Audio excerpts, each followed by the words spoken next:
Hello everybody, it's Sarah and welcome to day 5 of Bookmess. And today we're gonna have a bit of a discussion and a bit of a rant on my side. And that is because today's video is the third video in my Let's Talk Culture and Fantasy series. Actually, I have gotten a few comments so far asking when I'm gonna upload my next video. And I don't know, those comments make me really happy because this series really is my passion project in a way. And for those of you who do not know what this is, Let's Talk About Culture and Fantasy is basically just me sitting down and using what I have learned in my bachelor's studies in social and cultural anthropology, cultural and social anthropology, one or the other. But using my studies to kind of analyze the way culture is used and is talked about in fantasy. And I have made 2 videos on this topic so far. The first one was just generally race and culture in fantasy. Why isn't there more diversity? And the second one was stereotyping, coding, and cultural appropriation. And I will leave both of them a link down below and up there. And so far all of my videos weren't too academic, scientific, which in the future I'm sure I'll also make videos where I'll specifically go back to my books and to the works that I've read and try to be more academic about that. But so far my videos have mostly just been me sharing my own thoughts, and that is what today's video is going to be about as well. And it's gonna be a bit of a rant, as I said.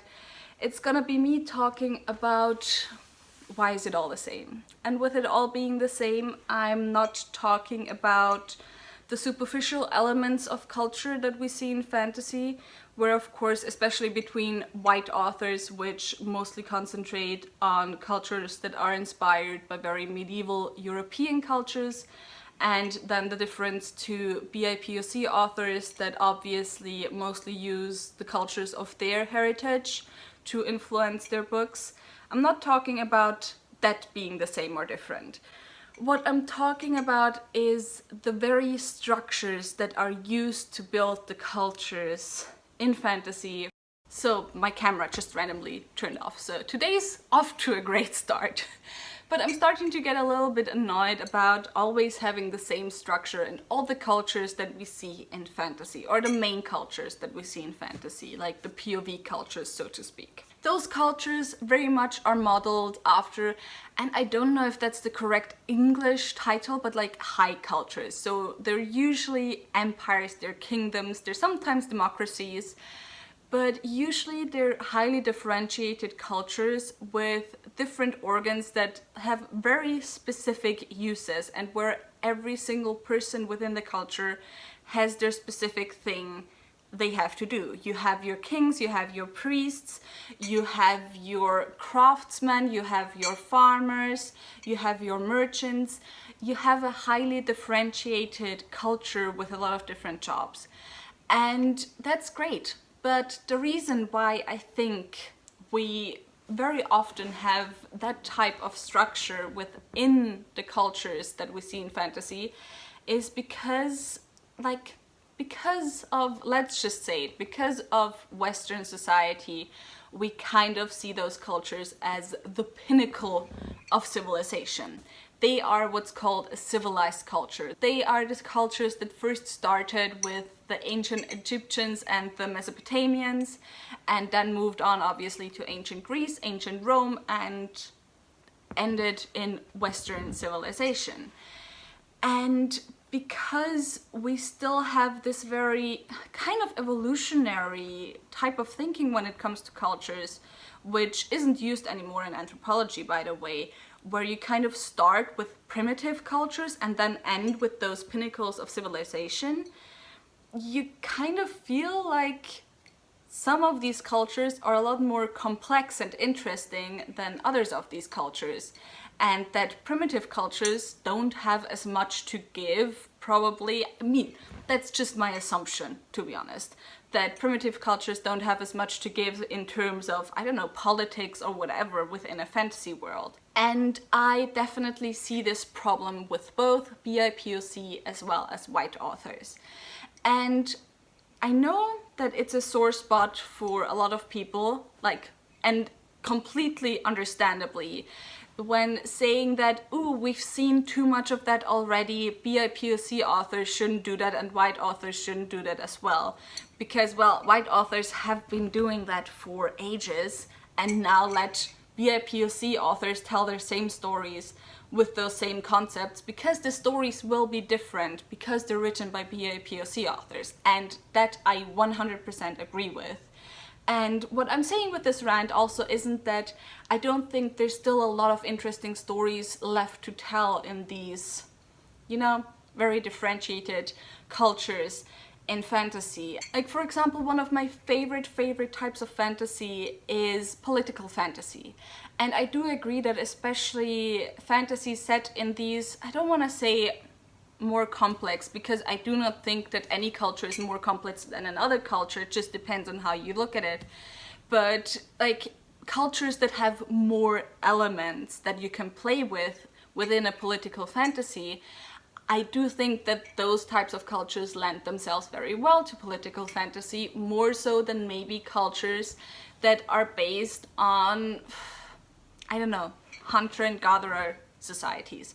Although I'm just saying hunter and gatherer societies because I think you'd most easily understand what I mean by that term, although it's not really used that much anymore in anthropology. So I kind of don't know where to go from here right now, but yeah, I'm sure a lot of you will say that no, what I'm saying isn't true, that there's a lot of different cultures within fantasy, but I gotta be honest, no there isn't. And again, I'm not talking about completely ignoring these other cultures, which there's a good reason why they are used within fantasy. First of all, because they are seen as more complex, obviously, which is very wrong as an assumption, because it depends, again, how you look at a culture, but also just because of the history of the genre in and of itself. Since Lord of the Rings, you kind of have this trope of the chosen king, kind of. The Aragorns, the born to be king type characters. And so a lot of times that's what fantasy is about. It's not that much anymore, you don't have the chosen king that much anymore, but the very imperial or kingly aspect to fantasy is still always there. And so of course there are instances where non-imperial cultures are depicted, and I'm just saying imperial cultures because it's just like easily and quickly said, but what I mean with that could also be like, I don't know, cultures that are led by some councils, or cultures that are led by, I don't know, a democracy, whatever, but not complex cultures, differentiated cultures. So there are cultures that are not that within fantasy. However, I can give you a lot of examples of those cultures, and you will see what my point is in a second.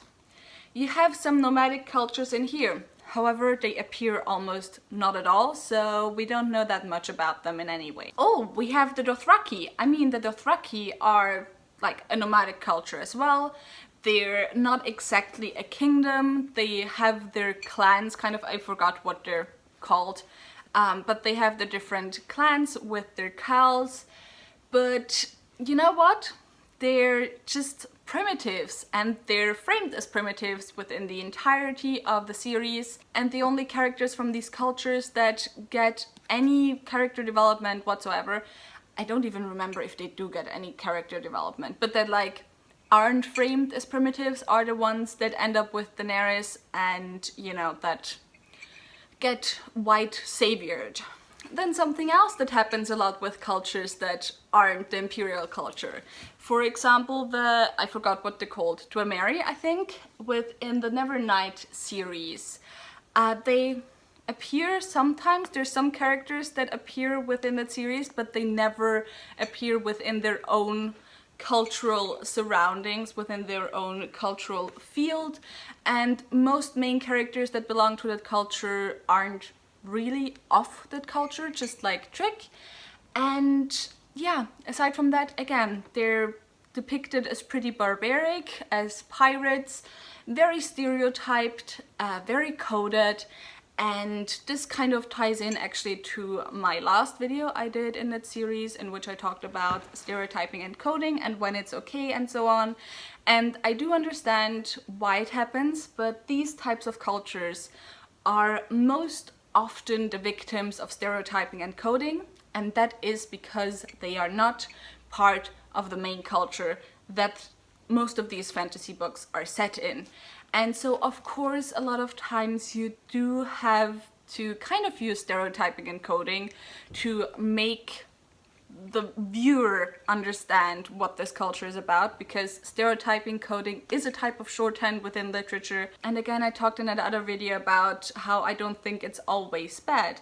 However, a lot of times it's also used in a very non-amazing way, let's put it like that. For example, in here, where the coding or the shorthand of the Maori style tattoos of the Dwamari is used to kind of make you know in a very quick way what type of culture we're dealing with and what the visuals of the culture are supposed to be. So yeah, again, very, very basic description of this culture. Even in books where I talked a lot about how amazing the culture is, like the Dreamblood duology, the more basic, or less differentiated cultures are the ones that take the back seat for the cultures that are more generally described, the POV cultures that are more differentiated, where you have different castes and so on. Like I forgot what they're called, but a lot of the book is actually set within that culture, but still none of the POV characters are of that culture. So again, we can only see the view from the outside. It's not the important culture that we need to learn about. And that's just something that, I don't know, annoys me a little bit, because quite often it is within those less differentiated cultures that we see concepts of living together that we are less familiar with and that I think would be very interesting to explore. For example, alternate living arrangements to what we know from Western society and also a lot of other societies that are more differentiated, like East Asian societies and so on, where you have living arrangements where you don't live together within family units, but where you live together as men and women in your own big houses, and you often have long houses where the entirety of the community lives together and not every unit having their own home. And also where you maybe have alternate linearities. I have talked before in another video about linearities. Basically, you have patrilinearity, matrilinearity, and unilinearity within cultures. And what that means is through which line you have your heritage. Is your mom the important person, or is your dad the important person? And so obviously in patriarchal, patrilinear societies, your dad is the important person, and then in matrilinear societies, which is the second most common society, your mom is the important person. But then you also, for example, have societies that are patriarchal but matrilinear, so your uncle is the important person because you look at your line through your mother. But since obviously it's patriarchal and the men are important, it's your uncle or your mother's brother who is the important person. And that's actually something that appears in this series as well, which I absolutely loved, like a patriarchal matrilinear society. And yeah, so there's so many interesting, I don't want to say alternate, because alternate obviously is from a Western viewpoint, but there's so many interesting ways to structure culture if you just look outside, not even of the Western sphere, but of the differentiated high culture type of sphere. And I only know two books off the top of my head that play with this. And the first is obviously N.K. Jemisin in the Dreamblood duology, and the second one, let me get it for a second. The second one is the Aiel in the Wheel of Time series, that is a very complex culture and shows how complex cultures can be even if they aren't what we understand as civilized. And yeah, that's just kind of my rant, to be honest, that why do authors always look towards differentiated cultures? I don't know how else to call them, to be honest. And that's just also something that I see, that even within like diverse fantasy, the cultures that people look at to be inspired by are those cultures that not are similar to the Western culture, but that structurally, not culturally, but structurally are similar to Western culture. For example, whenever I see like, I don't know, South American inspired anything, it's the Aztecs. Actually, I am gonna start reading Black Sun soon, which is a pre-Columbian inspired fantasy. And I assumed that since, maybe that's also wrong of me to assume, I assumed that since Rebecca Roanhorse is Native American, that what she's gonna do is she's gonna be inspired by Northern American, Native Americans, First Nation people and communities. And what I've heard so far though is that this is Aztec inspired as well. And that is not to say that the other aspect isn't gonna be part of it as well, but that was actually what really interested me. And by the way, I still love Aztec inspired fantasy because I really love the Aztecs. But yeah, even here, what I hear is the main inspiration is the Aztecs. And again, I have not started it yet, I have not read it yet, so that I could be completely wrong. And I'd gladly be proven wrong, but that's what I've heard so far. And also when you have East Asian inspired fantasy, the cultures you're most likely inspired by is China or Japan. And I don't know, I'd love to see a lot more Central Asian inspired fantasy, which I think has a lot more like the Mongols, those types of cultures as well. But I don't know why, for some reason they just don't seem to be as interesting as inspirations. African inspired fantasy, there's so many interesting cultures within Africa, but a lot of times I see the cultures that are more imperial again to serve as inspiration. And if there's any inspiration taken from the other cultures, it's less likely to be like the structure and the living arrangements of these cultures, but more likely to just be the material aspects and maybe some other immaterial aspects of those cultures. So editing Sarah here because I felt like the last part came out a little bit too negative, and I do want to iterate that what I'm saying right now, or what I just said, with it just being inspired by material culture or whatever, that's absolutely not a criticism of mine, because I am so excited every time I see a culture in fantasy, and every time I see diverse fantasy, I guess you would call it, every time I see African inspired fantasy, every time I see Asian inspired fantasy,